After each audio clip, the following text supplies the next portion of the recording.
Gloire à Dieu. Nous rendons grâce au Seigneur qui a démarré cette retraite avec nous.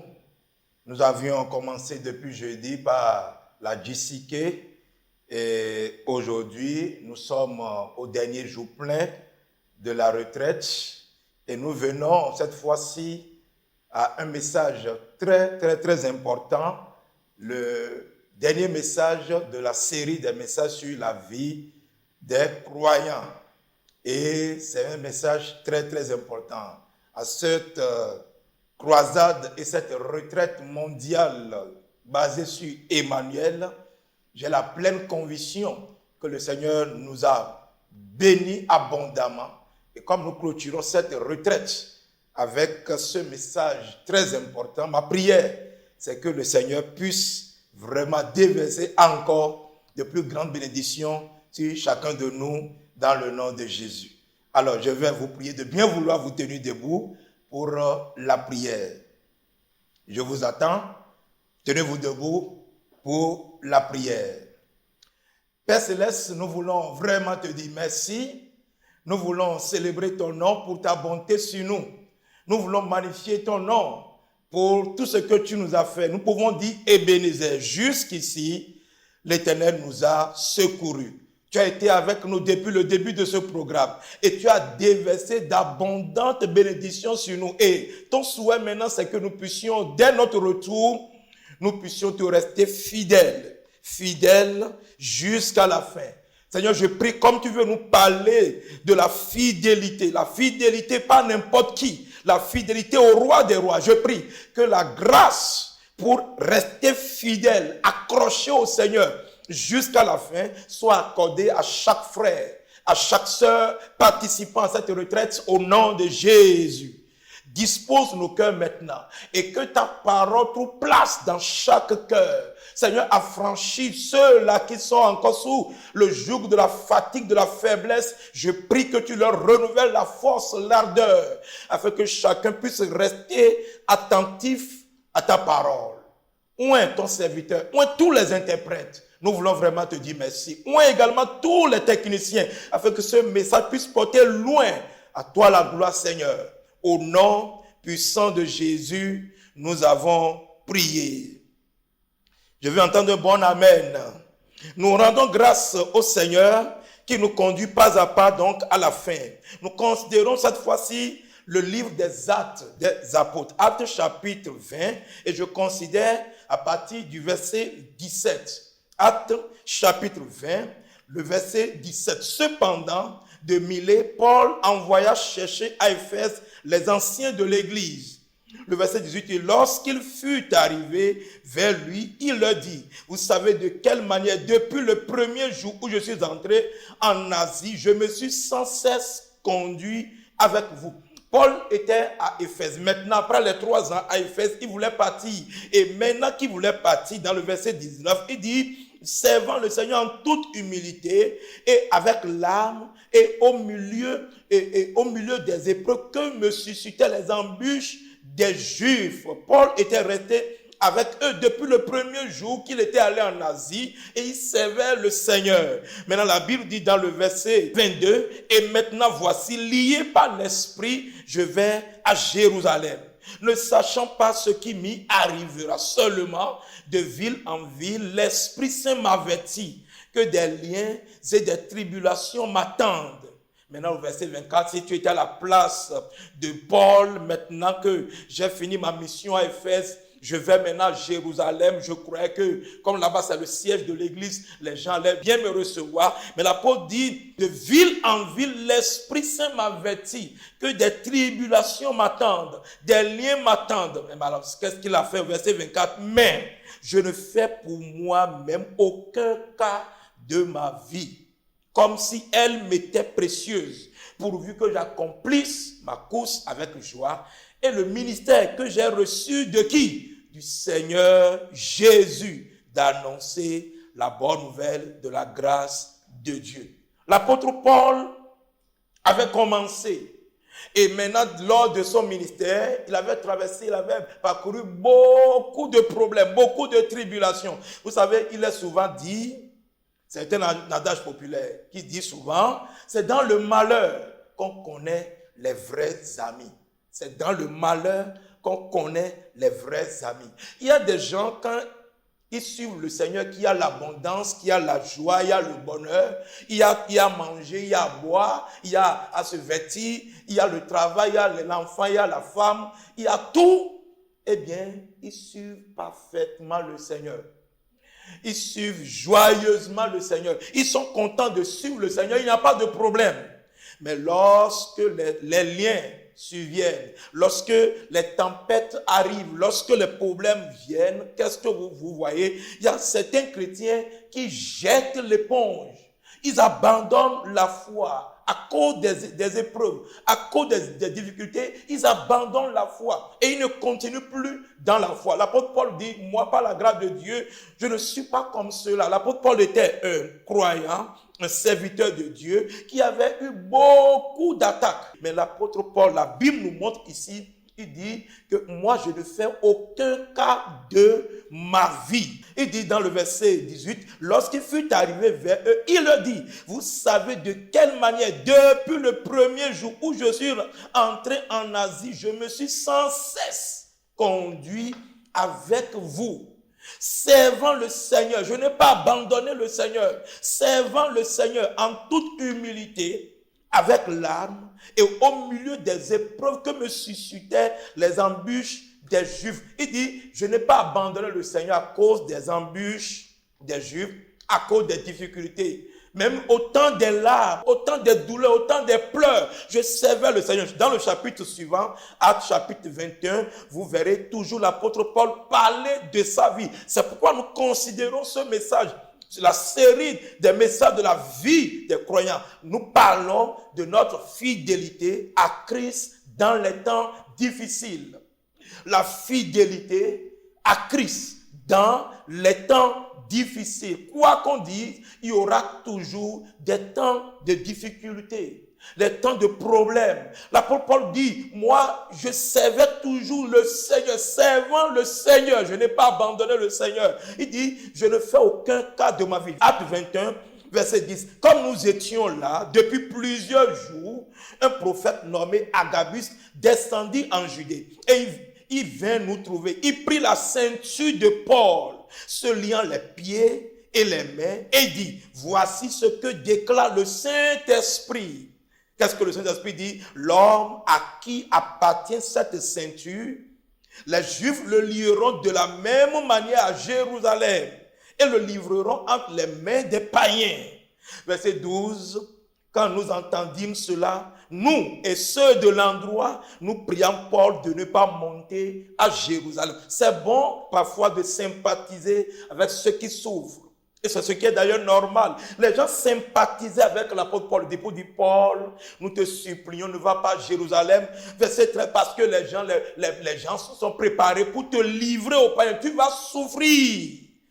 Verset 13, alors il répondit, que faites-vous en pleurant et en me brisant le cœur?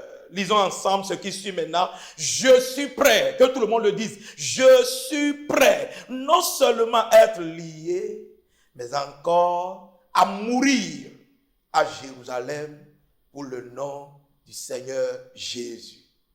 Le verset 14 dit, comme il ne se laissait pas persuader, nous n'insistons pas et nous dîmes que la volonté du Seigneur se fasse. Ma prière, c'est que la volonté du Seigneur se fasse dans nos vies respectives au nom de Jésus. Ce message, la fidélité à Christ dans les temps difficiles. Et nous le voyons déjà dans la vie de l'apôtre Paul. Il était resté fidèle au Seigneur depuis le premier jour de sa conversion jusqu'à la fin. Dans les temps de joie comme dans les temps difficiles. 3 points dans le message. Numéro 1, je parlerai de la perception de la fidélité et des temps difficiles. Quand nous parlons de la fidélité et des temps difficiles, qu'est-ce que c'est? Au point 2, nous parlerons des personnages fidèles dans les temps difficiles. Les personnages fidèles, des exemples des gens qui ont été fidèles dans les temps difficiles. Et au point numéro 3, je parlerai des profits de la fidélité dans les temps difficiles. La perception de la fidélité et des temps difficiles. Déjà, nous voyons l'apôtre Paul. Bien que nous ne voyons pas le mot fidélité ici, mais nous voyons l'apôtre Paul dit dans le texte Actes chapitre 20, au milieu du verset 18, vous savez de quelle manière, depuis le premier jour, je suis entré en Asie, je me suis sans cesse conduit envers vous, servant le Seigneur en toute humilité, avec l'âme et au milieu des épreuves que me suscitaient les embûches des Juifs. L'apôtre Paul dit ici, même au milieu des larmes, au milieu des embûches, des problèmes, je continuais toujours à servir le Seigneur. Seulement de ville en ville, l'Esprit Saint m'avertit que des liens et des tribulations m'attendent. Mais je ne fais pour moi-même aucun cas de ma vie, comme si elle m'était précieuse, pourvu que j'accomplisse ma course avec joie et le ministère que j'ai reçu du Seigneur Jésus, d'annoncer la bonne nouvelle de la grâce de Dieu. L'apôtre Paul était resté fidèle au Seigneur. Alors quand nous parlons de la fidélité, qu'est-ce que cela signifie? Numéro 1, sur ce premier point, je vois le premier élément, la prophétie et les faits des temps difficiles. C'est-à-dire que la Bible a prophétisé. À partir même de notre Seigneur Jésus-Christ lui-même, Jésus-Christ avait déjà dit que nous aurons des temps difficiles. Matthieu 24, ouvrez vos Bibles s'il vous plaît. Matthieu 24, verset 3. Il s'assit sur la montagne des Oliviers et les disciples vinrent en particulier lui faire cette question. Dis-nous, quand cela arrivera-t-il et quel sera le signe de ton avènement et de la fin du monde? Jésus leur répondit, prenez garde que personne ne vous séduise, car plusieurs viendront sous mon nom disant, c'est moi qui suis le Christ, et ils séduiront beaucoup de gens. Verset 6, vous entendrez parler de guerre et des bruits de guerre. Gardez-vous d'être troublés, car il faut que ces choses arrivent, mais ce ne sera pas encore la fin. Verset 7, une nation s'élèvera contre une nation, un royaume contre un royaume. Et il y aura en divers lieux des famines et des tremblements de terre. Jésus dit, tout cela ne sera que le commencement des douleurs. Alors, on vous livrera au tourment et l'on vous fera mourir. Et vous serez haïs de toutes les nations à cause de mon nom. Au verset 10, alors, aussi plusieurs se railleront les uns les autres. Plusieurs faux prophètes s'élèveront et ils séduiront beaucoup de gens. Et au verset 12, et parce que l'iniquité se sera accrue, la charité du plus grand nombre se refroidira. Verset 13, lisons cela ensemble. Mais, c'est ça notre fidélité, mais celui qui persévérera jusqu'à la fin, dites-moi, sera sauvé. Voilà ce que la Bible nous dit pour nous prévenir en avance que les temps difficiles viendront et seront caractérisés par des faits, des événements catastrophiques. Qu'est-ce que nous voyons aujourd'hui comme caractéristique de ces derniers temps? 2 Timothée chapitre 3, le verset 1er dit, sache que dans les derniers jours, il y aura des temps difficiles. Sache que dans les derniers jours, il y aura des temps difficiles. Numéro 1, il y aura des péchés dramatiques. Les péchés dramatiques, c'est-à-dire des péchés critiques, des péchés graves, des péchés terribles. Auparavant, peut-être je peux dire, le péché se vendait. Le péché, il fallait dans le temps peut-être fournir quelques efforts avant de pécher. Mais aujourd'hui, le péché est devenu gratuit. C'est partout. Pas n'importe quel péché. Des péchés dramatiques. Numéro 2. Qu'est-ce que nous voyons aujourd'hui comme fait et événements des temps difficiles qui montrent que les temps sont durs? Nous voyons la perversion et la duperie, la perversion, la corruption. Le monde est perverti, le monde est gâté. Et il y a la duperie, la tromperie. Les frères se trompent, les sœurs se trompent. Des gens sur qui tu comptes te trompent. C'est la preuve que nous vivons les temps difficiles. Troisièmement, nous voyons la pauvreté qui prend d'ampleur. Plus on crée des entreprises, on crée du travail, mais plus la pauvreté augmente. Il y a dans plusieurs pays, les gens meurent de faim. Il y a la pauvreté et les décisions, les décrets non profitables. Des décisions qui proviennent de notre gouvernants. On dit, il faut fermer les frontières par ici, il faut interdire ceci, l'accès à telle chose est devenu difficile. Ces décisions viennent et bien rendre encore la vie difficile. Et les chrétiens, nous les chrétiens, on s'étonne pour dire, mais où va le monde? Non, si tu penses qu'il y aura d'amélioration, tu te trompes. Non, Jésus nous a avertis. Cela va s'empirer. C'est quand cela va devenir pire que vraiment le Seigneur va dire, vraiment mes siens, il faut que j'aille les chercher. Donc nous vivons les derniers temps. La Bible nous a pleinement avertis. Numéro 4, nous voyons la persécution et les défis des autres religions. La persécution qui devient de plus en plus forte. La persécution qui conduit à des martyrs, des tueries. On tue des chrétiens, on enferme des chrétiens. Les maris persécutent leurs femmes, les parents persécutent leurs enfants. De part et d'autre, la persécution, que ce soit au nord du pays, à l'est, à l'ouest, au sud, partout, il y a la persécution. Dans tous nos pays aujourd'hui, les chrétiens sont persécutés. Et les autres religions persécutent les chrétiens.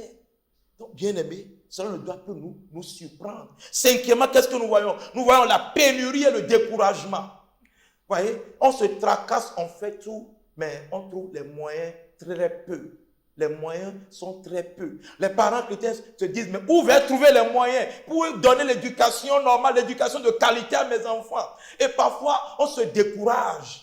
Parce que tu te bats, mais au finish, le résultat n'est pas ce que tu espères. Et le découragement s'installe. Le diable cherche à profiter des chrétiens par le découragement, puisque le découragement est une forte arme dans les mains du diable. Mais le chrétien doit savoir que c'est les temps que nous vivons présentement. Sixièmement, qu'est-ce que nous voyons? Nous voyons la pression de la dépression des vices sociaux. Ça veut dire quoi? Les vices sociaux, les pratiques, mauvaises pratiques qui se produisent, qui se font autour de nous, que ce soit sur tout ce qu'on nous envoie par téléphone, sur WhatsApp et autres, tous les réseaux sociaux, tout ce que nous recevons par les chaînes télévision, les chaînes radio, etc. Les vices sont devenus choses normales, approuvées, même par des personnalités. Et on se dit, où va le monde?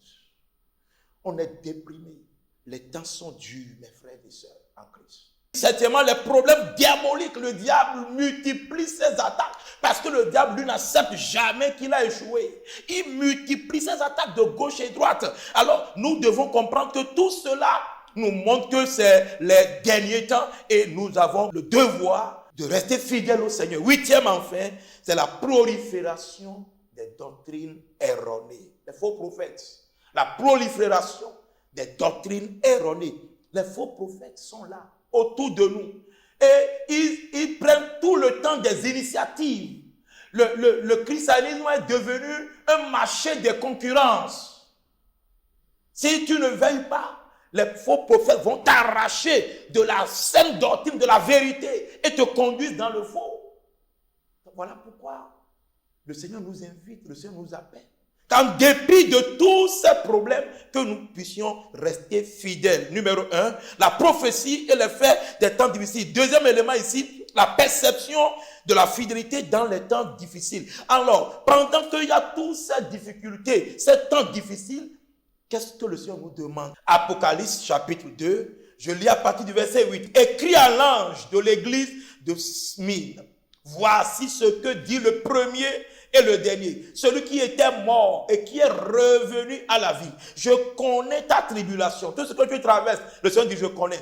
Et ta pauvreté, bien que tu sois riche, et les calamités de la part de ceux qui se disent juifs et ne le sont pas, mais qui sont une synagogue de Satan. Le Seigneur dit, je connais tout ce que tu traverses dans ton village là-bas. dans ton coin là-bas, la pauvreté, la tribulation, les angoisses, les décisions qui viennent des gouvernants, des autorités, et tu es gêné, tu ne sais pas quoi faire, il y a des restrictions.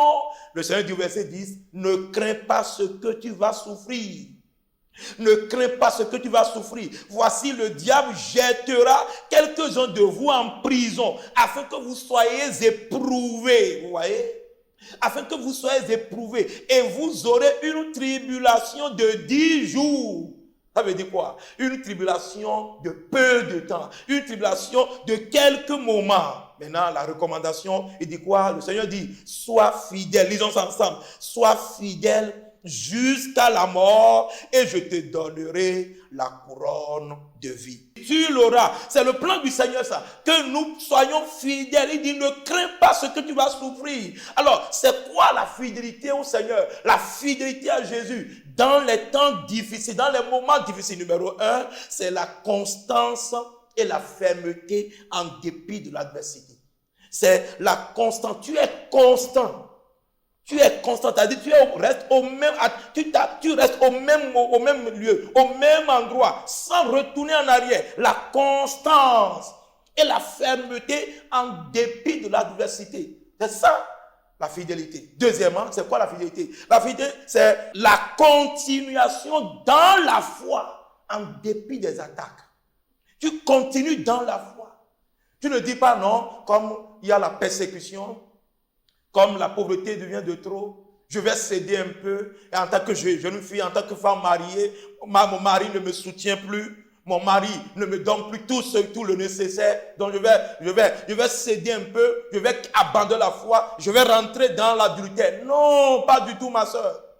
Je ne sais là-bas, non. Quelles que soient les attaques, tu continues dans la foi. Troisièmement, c'est quoi la fidélité? C'est la consécration et la fructification en dépit des assauts du diable. C'est ça la fidélité. La consécration. Tu te consacres au Seigneur et tu restes toujours un chrétien fructueux.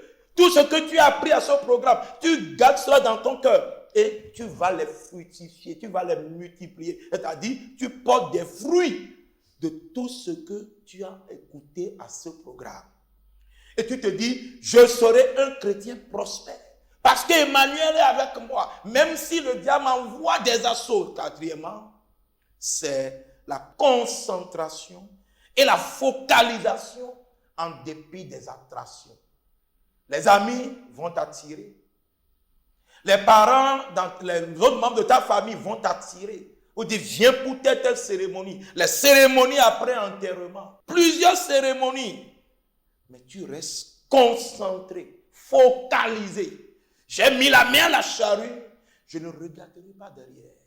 C'est ça la fidélité au Seigneur. Même si le pasteur n'est pas là pour me voir, même si ma femme n'est pas là, elle est en voyage, mon mari n'est pas là, mes parents ne sont pas là, ce n'est pas une raison pour dévier de la foi. Je reste focalisé sur mon engagement. Je reste focalisé, concentré en dépit des attractions. Cinquièmement, c'est la connexion au fidèle en dépit des afflictions. Tu te connectes au fidèle Dieu, au fidèle Sauveur Jésus-Christ en dépit des afflictions. Quelles que soient les afflictions, les problèmes, tu restes connecté, tu restes attaché au Seigneur. C'est cela la fidélité. Tu ne dévies ni à droite ni à gauche, mais tu restes connecté. Troisième élément ici, la présence du fidèle dans les temps difficiles. Le Seigneur dit, il sera avec nous dans les temps difficiles. Que quel que soit ce que nous traversons, il faut savoir que tu n'es pas le premier à avoir ce problème que tu traverses. Problème au service, dans ton bureau. Peut-être qu'il y a retard dans ton avancement et tu es triste, tu dis, les collègues avec qui j'ai commencé depuis, ils ont connu d'avancement, de promotion et moi je suis là, mon dossier est bloqué quelque part. Le Seigneur est avec toi. Il va décanter la situation. Tu n'as pas besoin de rentrer dans l'infidélité, de compromettre la foi. Ésaïe 43, verset 1er. L'Éternel qui t'a créé, ô Jacob, celui qui t'a formé, ô Israël, ne crains rien. Le Seigneur te dit aujourd'hui, ne crains rien. Et pourquoi? Car je te rachète. Je t'appelle par ton nom. Tu es à moi. Si tu traverses les eaux, je serai avec toi. Un amen à ça. Et les fleuves, ils ne te submergeront point. Si tu marches dans le feu, tu ne te brûleras pas. Et la flamme ne t'embrasera pas. Car je suis l'Éternel, ton Dieu, le Saint d'Israël, ton sauveur. Je donne l'Égypte pour ta rançon, l'Éthiopie et Saba à ta place. Dieu combattra à ta place. Il dit, voici, je suis avec vous tous les jours jusqu'à la fin du monde. Quel que soit ces temps difficiles, le Seigneur est avec toi. Le Seigneur sera toujours avec nous. Dans le village, là-bas, il n'y a personne, il sera avec toi. Lorsqu'il y a soulèvement à gauche, à droite, le Seigneur est toujours avec toi. Il dit, je ne t'abandonnerai point, je ne te délaisserai point. Reste toujours accroché à lui et crois que sa présence est avec toi. Je vais au second point. Deuxième point, les personnages fidèles dans les temps difficiles. Oh, la Bible regorge beaucoup d'exemples des gens qui ont été fidèles dans les temps difficiles. Ici, je vois premier élément, les exemples des fidèles dans les temps difficiles. Les exemples, quand nous prenons l'Ancien Testament, les exemples des fidèles dans les temps difficiles. Oh, dans l'Ancien Testament, le temps me manquera pour parler de Joseph. Vous savez combien de fois, depuis son jeune âge, il avait eu cette malchance, je dirais bien cette chance, je ne sais pas, tout ce concours, mais ce qui aime, dans tous les cas, il avait perdu sa maman dès les premiers âges, ses premières années. Et conséquemment, Joseph était resté parmi ses demi-frères. Et vous savez, Dieu avait de bons plans pour lui, mais Joseph avait connu beaucoup d'adversité. Ses propres frères étaient devenus ses ennemis. Mais Joseph resta fidèle. Jusqu'à aller en Égypte, vendu à Potiphar. Vous connaissez l'histoire. La femme de Potiphar, eh bien, chercha à le séduire. Esclave, prisonnier de la prison, il devait ministre, il devait roi, il devait chef, il devait gouverneur. Je prie que la grâce de Dieu nous soutienne dans nos temps difficiles. Que dirons-nous de Moïse? Vous connaissez l'histoire de Moïse. Moïse avait connu beaucoup de problèmes, mais il resta fidèle au Seigneur. Que dirons-nous de Jérémie? Jérémie a été fortement persécuté par la nation juive. Et selon l'histoire, Jérémie a été tué. Plusieurs fois, il a été jeté, il a été persécuté, même jeté dans le trou, dans un puits. Jérémie avait souffert beaucoup. Mais Jérémie n'avait pas abandonné son ministère. Il n'avait pas abandonné Dieu. Que dirons-nous de Daniel? Vous connaissez l'histoire de Daniel. Le décret était sorti que si le rêve du roi n'est pas dit et expliqué, que tous les sages en Babylone seront tués. Daniel s'est mis à prier. S'est mis à prier avec ses amis. Mais autrefois encore, ses collègues sont allés voir le roi pour dire, ce monsieur, parce que la Bible dit, ils ont cherché tous les moyens pour l'accuser, ils n'ont pas trouvé. Maintenant, ils ont dit, roi, il faut alors sortir le décret. Le décret sortit que dans l'intervalle de 30 jours, plus personne n'adressera de prière à aucun autre Dieu, sauf le roi. Mais la Bible dit, quand le décret fut pris, Daniel priait. Il priait. Daniel resta fidèle à Dieu. Finalement, il fut jeté dans la fosse au lion. Mais le Seigneur a été avec Daniel. Quelqu'un là-bas, je dis, le Seigneur sera avec toi. Quand tu seras en face de n'importe quelle persécution, n'importe quelle adversité, le Seigneur t'appelle, t'invite aujourd'hui à rester ferme, fidèle au Seigneur, fidèle à ta foi. Le Seigneur sera toujours avec toi. Que dirons-nous de ces trois amis, Shadrach, Meshach et Abednego? Le roi dit, est-ce de propos délibéré que vous avez refusé d'adorer mes idoles? Mais les enfants ont dit, roi, nous ne servirons pas tes dieux. Sache que notre Dieu nous délivrera. Eh bien, le roi s'est fâché. Ils ont été jetés dans la fournaise ardente. La fournaise était si ardente, même si bien que ceux qui les jetaient furent consumés, incendiés aussitôt. Mais ces trois jeunes hommes dans la fournaise reçurent la visitation divine. Aujourd'hui, je te dis, tu reçois la visitation de Dieu. Venons dans le Nouveau Testament, que dirons-nous de Timothée? Timothée a été un serviteur de Dieu, un croyant fidèle. Tychik a été un homme de Dieu, un croyant fidèle. Epaphras a été fidèle. Que dirons-nous d'Onésime, Paul et même d'autres croyants témoignaient de tous ces croyants qu'ils étaient des gens fidèles. En dépit de leur situation, maladie par-ci, problème par-là, persécution. Maintenant, revenons alors à notre homme du jour, Paul l'apôtre. Paul l'apôtre, 2 Corinthiens chapitre 11. L'apôtre Paul nous parle de cette difficulté dans 2 Corinthiens chapitre 11, le verset 23. Il dit, sont-ils ministres de Christ? Je parle en homme qui extravague. Je le suis plus encore par les travaux, bien plus par les coups, bien plus par les emprisonnements, bien plus souvent danger de mort. Verset 24, 5 fois j'ai reçu des Juifs 40 coups moins 1. Et 3 fois j'ai été battu de verge. 1 fois j'ai été lapidé. 3 fois j'ai fait naufrage. J'ai passé 1 jour et 1 nuit dans l'abîme. Fréquemment, en voyage, j'ai été en péril sur les fleuves, en péril de la part des brigands, en péril de la part de ceux de ma nation, en péril de la part des païens, en péril dans les villes, et en péril dans les déserts, en péril sur la mer, en péril parmi les faux frères. J'ai été dans le travail, dans la peine, exposé à de nombreuses veilles, à la faim, à la soif, à des jeûnes multipliés, au froid, à la nudité. Continuez-vous, mais vous allez voir, il n'y a pas un problème que tu traverses aujourd'hui que Paul n'avait pas souffert. Ça n'existe pas. Paul avait tant souffert. Plusieurs fois, il a été mis en prison.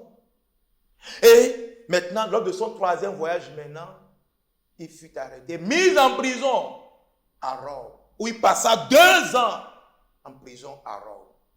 Et dans cette prison, l'apôtre Paul continuait toujours par écrire des épîtres. C'est en prison à Rome que l'apôtre Paul avait écrit les livres des Éphésiens, des Colossiens, des Philippiens et de Philémon, entre l'an 60 et 62 après Jésus-Christ. Et après, maintenant, que le verdict soit tombé, maintenant qu'on dit, Paul, maintenant, tu es voué à la mort. L'apôtre Paul fut tué en l'an 67 après Jésus-Christ. Quel problème toi tu traverses aujourd'hui? Et tu dis, c'est trop dur pour moi, je vais abandonner l'église. Je vais abandonner la foi. Je ne vais plus continuer dans cette cellule de maison. L'œuvre de Dieu, je ne veux plus être ouvrier, je ne veux plus être pasteur, je ne veux plus être dirigeant. Et tu veux abandonner. Mais est-ce que tu as autant souffert comme l'apôtre Paul? Paul était en prison. Il dit maintenant, dans 2 Timothée 4, verset 6, car pour moi, je sais déjà de libation, c'est-à-dire de sacrifice. Et le moment de mon départ est proche, c'est-à-dire le moment de ma mort est proche. Verset 7, sans aucun regret, j'ai combattu le bon combat. J'ai achevé la course. J'ai gardé la foi. Désormais, la couronne de justice m'est réservée. Le Seigneur, le juste juge, me la donnera dans ce jour-là.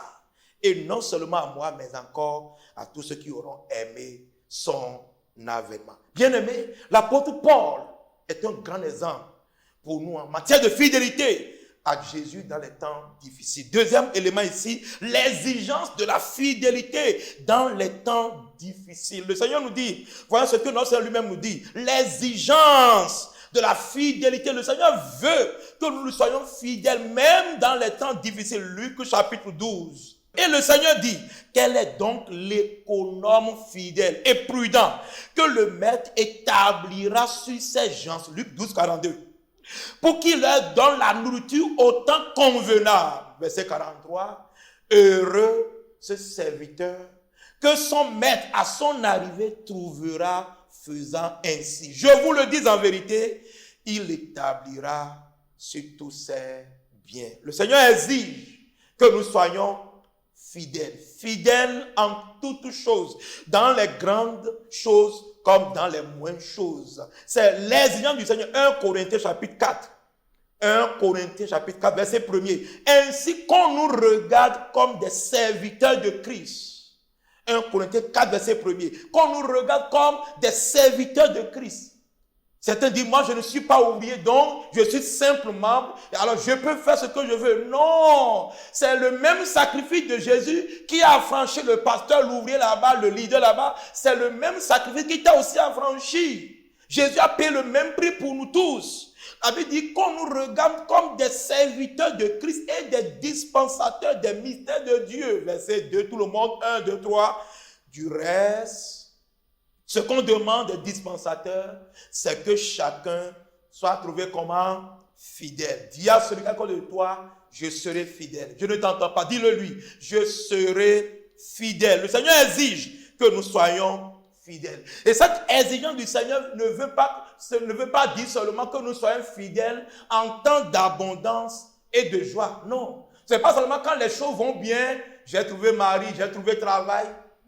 Je suis bien, j'ai déjà acheté de maisons, j'ai construit, j'ai acheté de voitures, j'ai acheté de motos, ça va, je me suis déjà marié, je ne suis plus célibataire. C'est bon, mais ce n'est pas, le Seigneur ne veut pas que ce soit seulement en temps d'abondance, de prospérité que nous soyons fidèles. Non, même dans les temps difficiles, la fidélité est exigée, surtout en temps d'adversité, en temps d'épreuve. En fait, la fidélité s'observe lorsqu'on est en face des épreuves. C'est lorsque tu es en face des épreuves, des tentations et des problèmes qu'on verra si vraiment tu es fidèle ou pas.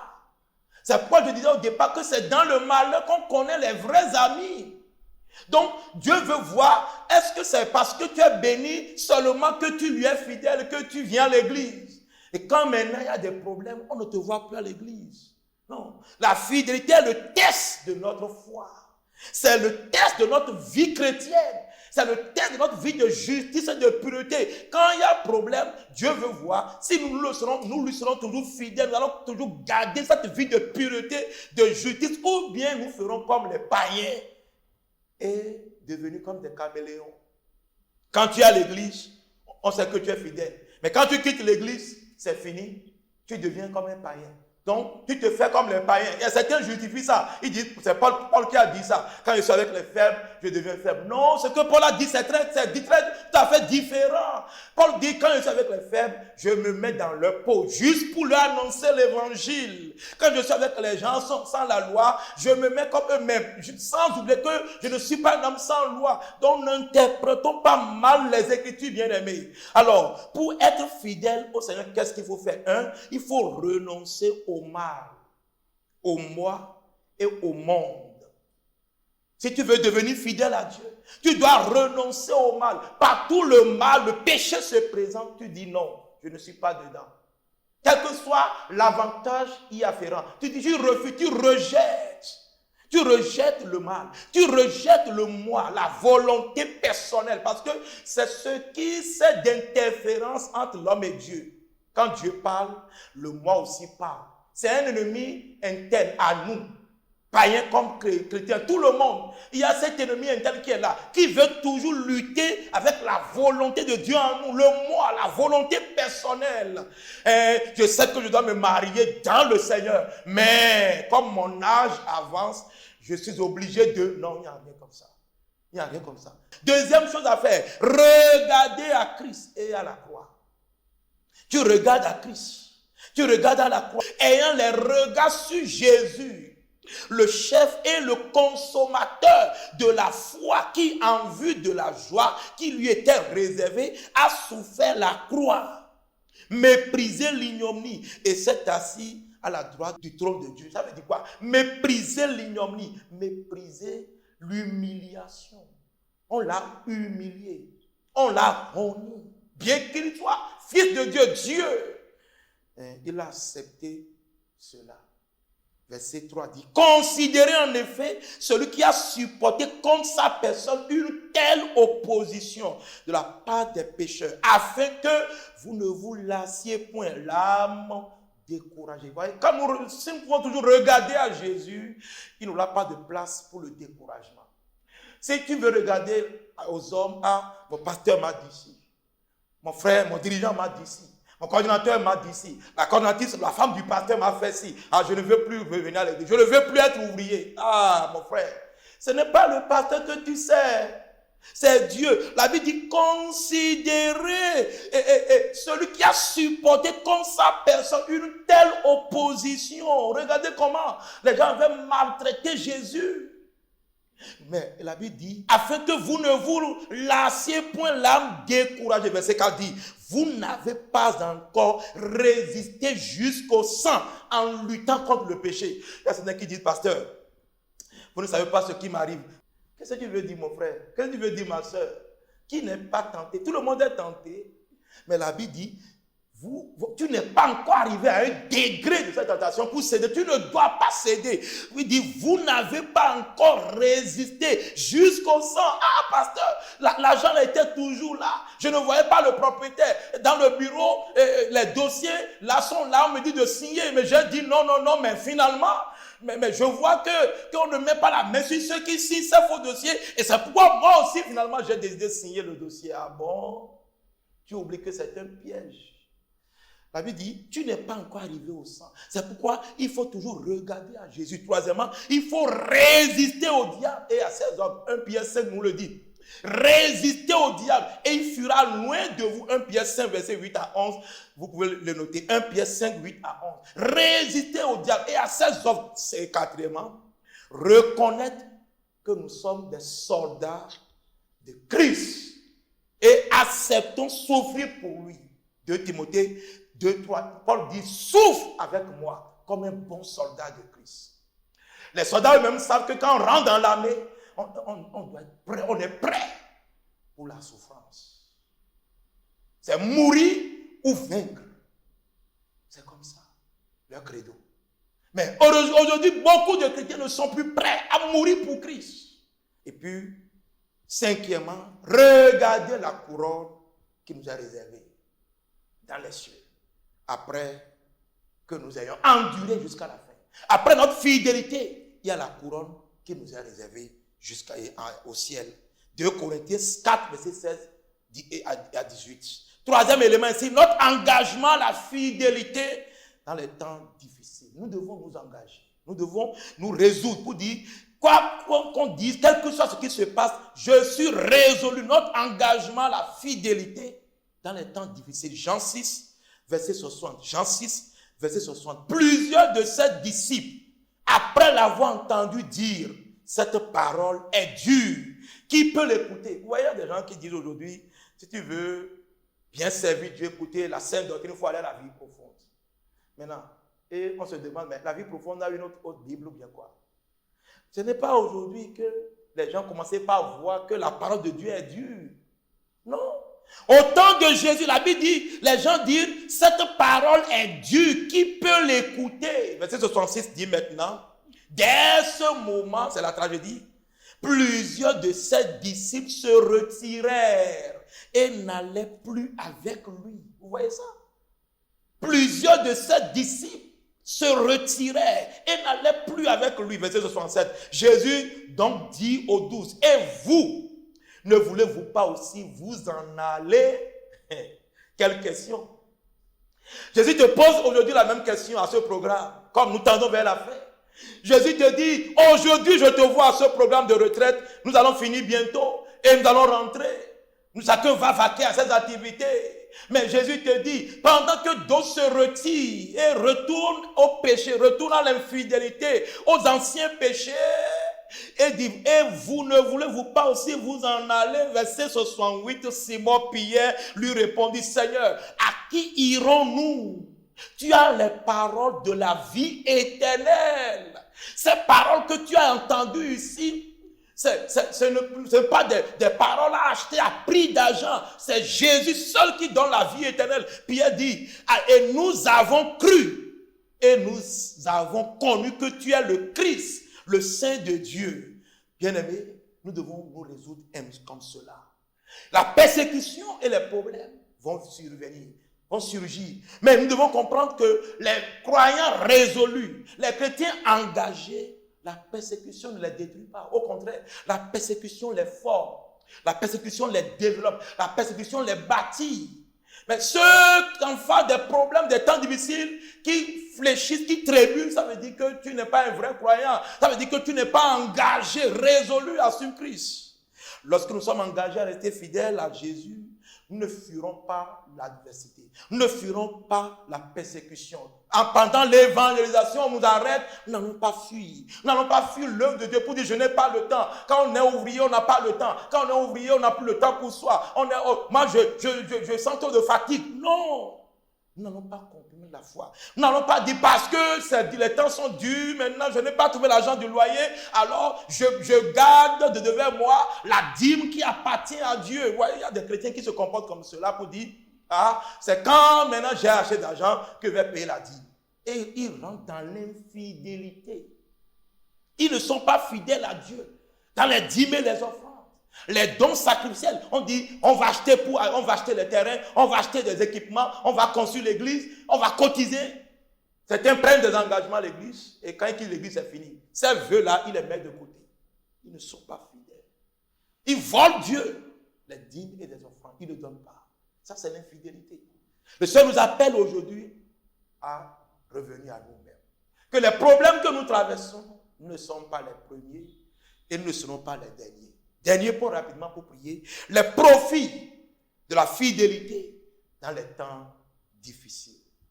Les profits de la fidélité dans les temps difficiles. Il y a au moins 7 profits que je vais vous citer.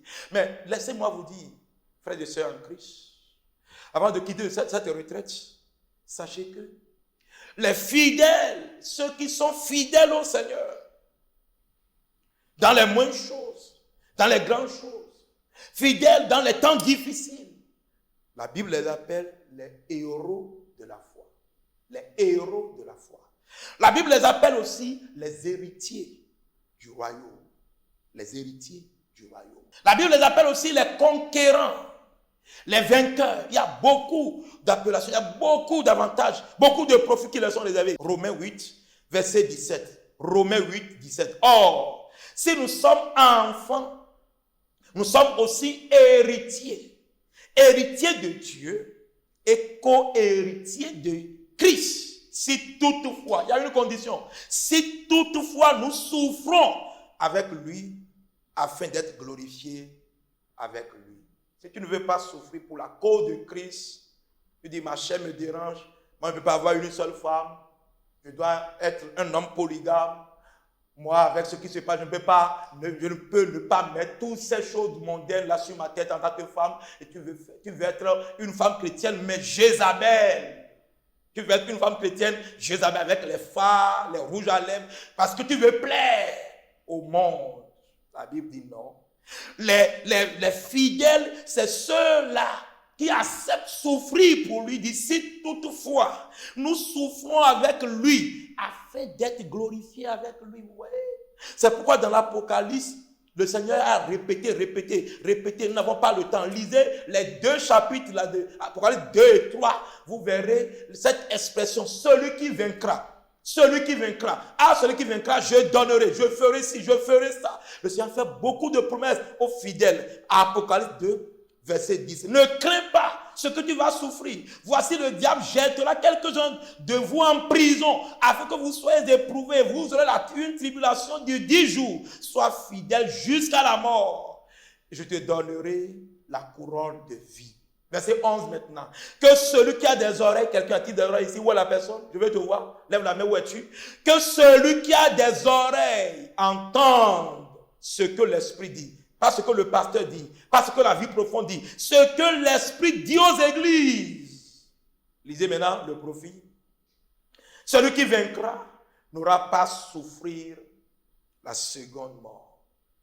Tu crains la mort physique aujourd'hui, mais la mort spirituelle, qui est la seconde mort, tu ne vois pas ça. Tu ne vois pas ça. Je retourne dans Romains, avant de revenir ici. Romains 8. Il dit, j'estime que les souffrances du temps présent, les souffrances, les temps difficiles que tu rencontres maintenant où le diable te dit, va voler, va mentir, va prendre l'argent chez les hommes, chez les garçons, chez les filles, va commettre le péché. Il y a même des femmes qui prennent propos de l'argent pour commettre le péché avec les hommes. Et tu es homme, tu dis, qu'est-ce qu'il faut faire? Il n'y a pas quelque chose à comparer à la gloire, à la glorification, à la promotion que Dieu réserve pour nous.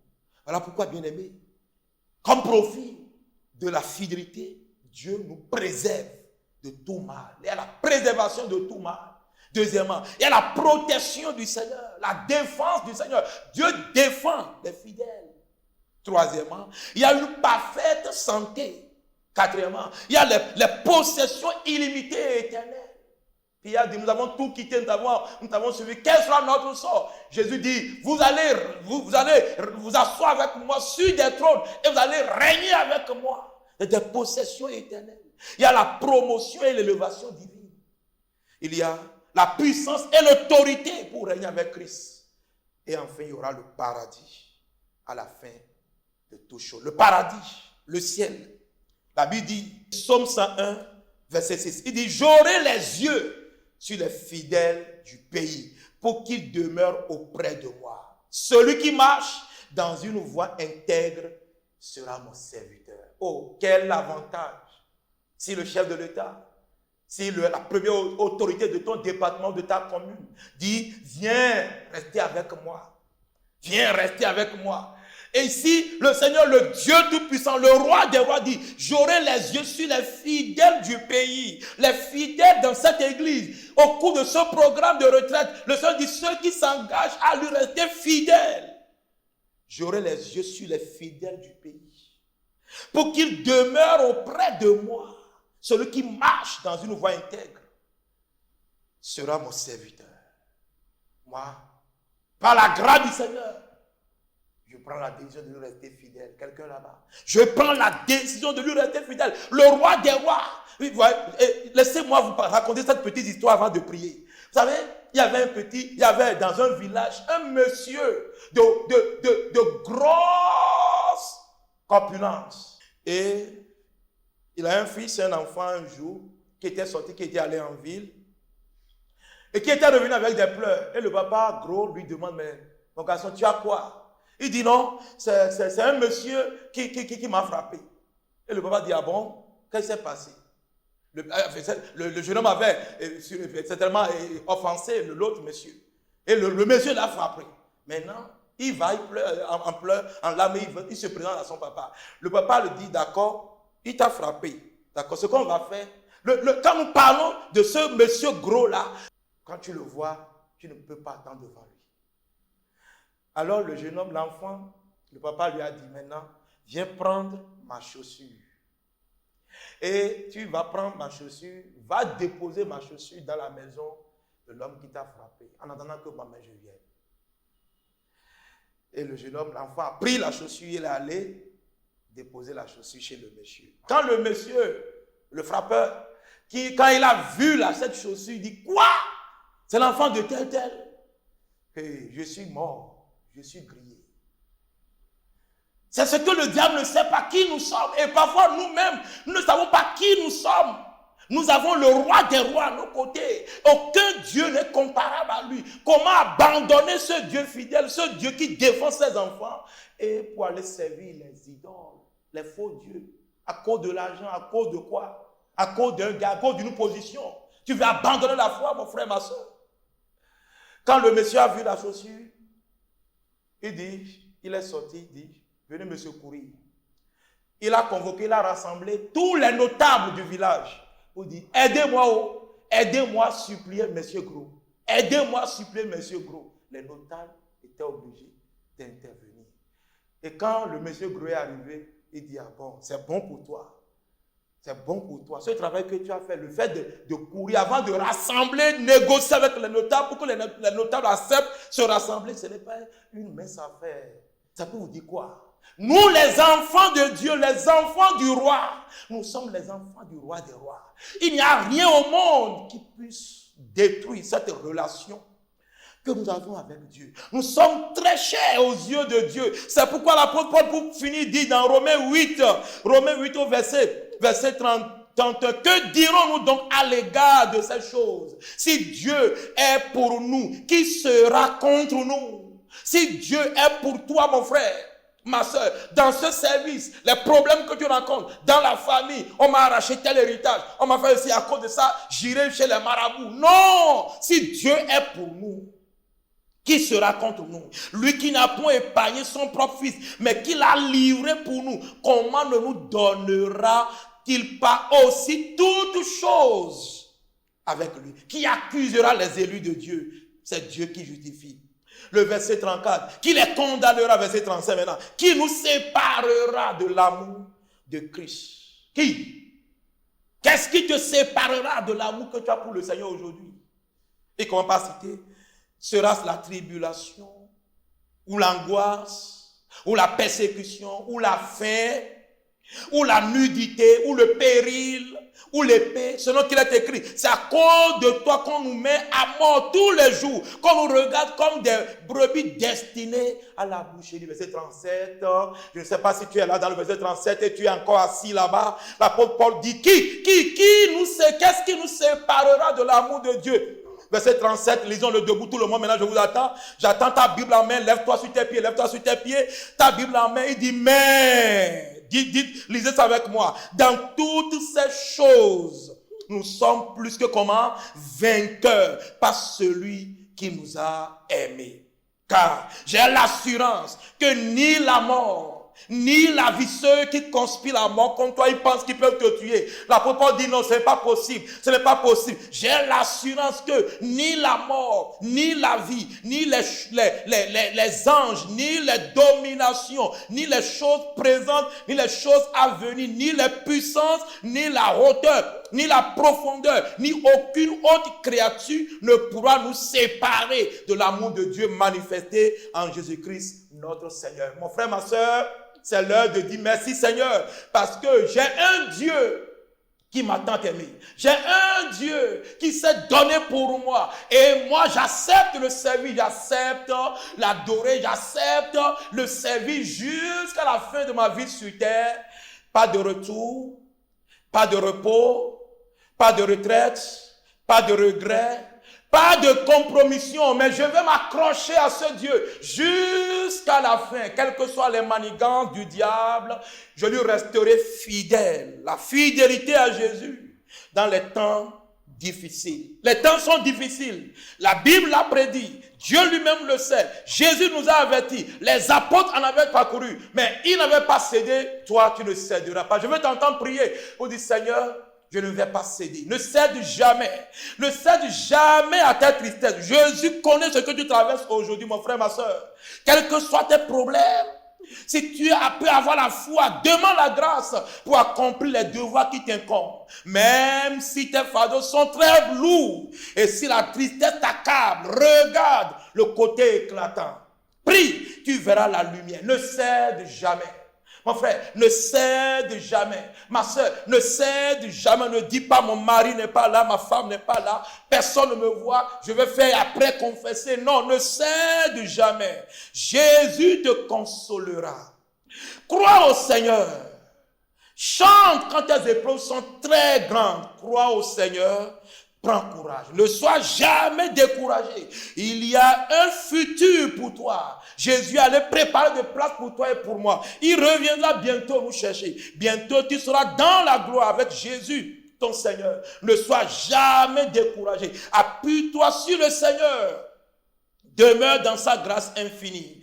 Tu auras ta récompense. Le Seigneur va revenir bientôt nous récompenser. Bien-aimé, le Seigneur t'appelle aujourd'hui à la fidélité. Si tu avais été infidèle, c'est le moment de la prière. C'est le moment de la prière. Laisse tout maintenant, ferme les yeux et parle au Seigneur. Seigneur, je m'engage.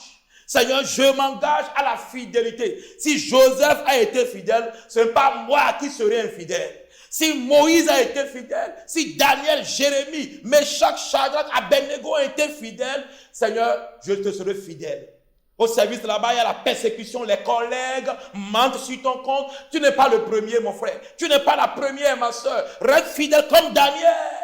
N'abandonne pas la prière. On t'a interdit la prière au bureau. Cherche quelque part pour prier. On t'a interdit la prière à la maison. On t'a interdit de venir à l'église. Trouve un moyen pour adorer Dieu. N'abandonne pas la foi à cause de la persécution, à cause de la pénurie, à cause des problèmes, à cause de la pression. Continue dans la foi. Tiens ferme. Tiens ferme jusqu'à la fin. Dis, Seigneur, je tiendrai ferme. Seigneur, donne-moi la grâce. Je veux t'entendre vraiment prier. Parle sincèrement au Seigneur. Seigneur, je tiendrai ferme. Ferme jusqu'à la fin. Jésus dit, c'est celui qui persévérera jusqu'à la fin, c'est lui qui sera sauvé. Tiens ferme. Appuie-toi sur le Seigneur. Au nom puissant de Jésus, nous avons prié. Et les fidèles répondent comment? Amen. Le Seigneur te donnera la grâce. Je dis, le Seigneur nous accordera tous la grâce. Cette course que nous avons commencée, nous avons entamée, nous y resterons fidèles. Fidèles jusqu'à la fin. Fidèles dans le service de Dieu. Fidèles dans le gain des âmes. Fidèles dans la foi jusqu'à la fin. Où est la personne là-bas? Je m'engage. L'apôtre dit, je suis prêt non seulement à aller, mais aussi à mourir pour la cause de Christ. On va te maltraiter, te malmener, te donner des faux noms, mentir sur ton compte. Ne reste pas dans son coin là-bas et pleurer et abandonner la foi, abandonner la prière, abandonner la Bible. Non, amis, voyez le signal qui se fait voir au ciel. Le renfort des anges apparaît bientôt. La victoire est là, la victoire est proche. Tenez ferme, car je viens bientôt, dit Jésus à tous. Répondez-lui en retour, par ta grâce, nous tiendrons. Où est la personne qui veut tenir? Dis-le, par ta grâce, nous tiendrons. Je veux t'entendre. Par ta grâce, je tiendrai. Où es-tu? Par ta grâce, je tiendrai. Je serai toujours fidèle jusqu'à la fin. Jusqu'à la fin, mon Dieu t'assistera. Prions ensemble. Père, au nom de Jésus, nous voulons vraiment te dire merci. Nous voulons rendre gloire à ton Saint-Nom. Nous voulons bénir ton Saint-Nom. Tu nous as conduits à la fin de ce programme merveilleux. Nous te sommes très reconnaissants. Tu nous as invités à la fidélité, à la loyauté, à l'intégrité, sans nous détourner, ni à gauche, ni à droite, mais à nous rester accrochés à la croix, accrochés à ta parole, accrochés à ton service, accrochés à la sainte doctrine, jusqu'au bout, accrochés à la sainteté, même si les autres dévient, compromettent à côté de nous. Seigneur, nous sommes résolus, nous sommes engagés, que même si c'est une seule personne dans l'église, dans la famille, dans nos services, qui décide, qui sera fidèle, ce sera nous, Seigneur. Je prie, la grâce pour te rester fidèle, accorde-la à chacun de tes enfants ici maintenant, au nom de Jésus. Soutiens-nous par ta main triomphante. Ceux qui ont déjà trébuché et que tu as conduit à cette retraite et qu'ils ont été restaurés. Je prie la grâce pour ne plus tomber. Cette vie de haut et bas, à partir d'aujourd'hui s'arrête et donne à chacun de rester fidèle, accroché à toi, concentré, focalisé, gardant la foi jusqu'au bout au nom de Jésus. Seigneur, ta parole déclare qu'à toi seul Dieu qui peut nous préserver de toute chute. Je prie, préserve ton église, préserve les frères, préserve les sœurs, préserve les jeunes gens, préserve nos enfants, préserve le clergé, préserve chacun de nous pour que nous soyons trouvés toujours fidèles, pour qu'à notre mort ou à ton retour, tu puisses nous dire, bon et fidèle serviteur, entre dans la joie de ton maître. Père, nous recevons ces compliments de toi au dernier jour au nom de Jésus. Seigneur, s'il y a une église qui compromet la foi, une église qui dévie de la sainteté, Seigneur, nous disons non.